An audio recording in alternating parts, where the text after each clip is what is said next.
अफसर की पहचान। पहाड़ी क्षेत्र में नदी किनारे एक छोटा सा गांव बसा हुआ था। उस गांव के लोग बहुत ही धार्मिक प्रवृत्ति के थे। गांव के मध्य स्थित मंदिर में सभी लोग दैनिक पूजा अर्चना करते। उस मंदिर की देखभाल एक जिम्मेदार पुजारी को थी। वह पुजारी मंदिर परिसर में ही निवास करता था। वह सुबह से लेकर रात तक ईश्वर की आराधना में लीन रहता। एक दिन गांव पर प्रकृति का कहर मूसलाधार बारिश के रूप में टूट गया, जिससे गांव की नदी में बाढ़ आ गई। बाढ़ का पानी जब गांव में प्रवेश कर गया तो गांव के लोग घर छोड़कर सुरक्षित स्थान पर जाने के लिए तैयार हो गए। एक व्यक्ति को गांव छोड़ने से पहले उस मंदिर के पुजारी का ध्यान आया और वह भागता हुआ मंदिर के पास पहुंचा।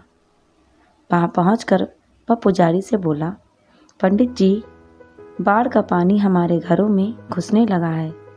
धीरे धीरे बढ़ते हुए वो मंदिर तक भी आ जाएगा। यदि हमने गांव नहीं छोड़ा तो बाढ़ में बह जाएंगे। हम सभी लोग सुरक्षित स्थान पर जा रहे हैं, आप भी हमारे साथ चलिए। लेकिन पंडित उस व्यक्ति को साथ जाने के लिए राजी नहीं होता। वह बोला, मैं तुम लोगों जैसा नास्तिक नहीं हूँ। मुझे भगवान पर पूरा भरोसा है। पूरे जीवन मैंने उसकी आराधना की है। अब मुझे कुछ नहीं होने देगा।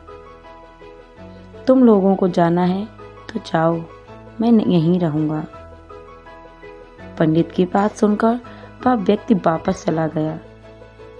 पंडित भगवान की प्रार्थना में लीन हो गया। कुछ ही देर बाद पानी मंदिर तक आ पहुंचा। बढ़ते बढ़ते वह पंडित की कमर तक पहुंच गया। ठीक उसी समय एक आदमी नाव लेकर वहां आया और पंडित से बोला, पंडित जी, मुझे गांव के एक आदमी ने बताया कि आप अभी भी यहीं हैं। मैं आपको लेने आया हूँ, चलिए नाव पर बैठिए। पंडित ने वही बात नाव वाले व्यक्ति से भी कही जो उसने पहले व्यक्ति से कही थी और जाने से इनकार कर दिया। नाव लेकर आया व्यक्ति चला गया। कुछ देर में पानी मंदिर की छत तक पहुंच गया। भगवान को मदद के लिए याद करता हुआ पंडित मंदिर के सबसे ऊंचे शिखर पर जा खड़ा हो गया। तभी वहां एक सुरक्षा दल हेलीकॉप्टर से आया और पंडित से बचाने के लिए रस्सी फेंकी। लेकिन पंडित ने वही बात फिर दोहराई और रस्सी पकड़ने से इनकार कर दिया। सुरक्षा दल का हेलीकॉप्टर दूसरों को बचाने आगे चला गया। अब बाढ़ का पानी मंदिर के शिखर तक आ गया था। वहां खड़ा पंडित डूबने लगा। डूबने से पहले वह भगवान से शिकायत करने लगा और बोला, भगवान, मैंने पूरा जीवन तुम्हें समर्पित कर दिया। मैंने तुझ पर इतना विश्वास रखा, फिर भी तुम मुझे बचाने नहीं आए।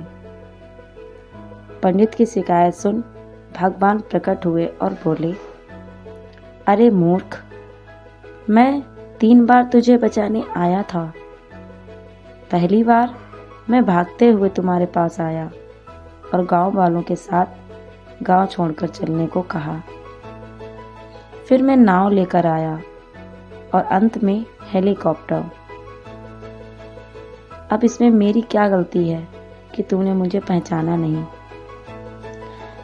पंडित को अपनी गलती समझ आ गई, लेकिन अब तक बहुत देर हो चुकी थी।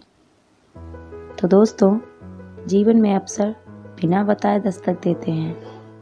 हम उन्हें पहचान नहीं पाते और जीवन भर शिकायत करते रहते हैं कि अच्छा और सफल जीवन जीने का हमें अवसर प्राप्त नहीं हुआ।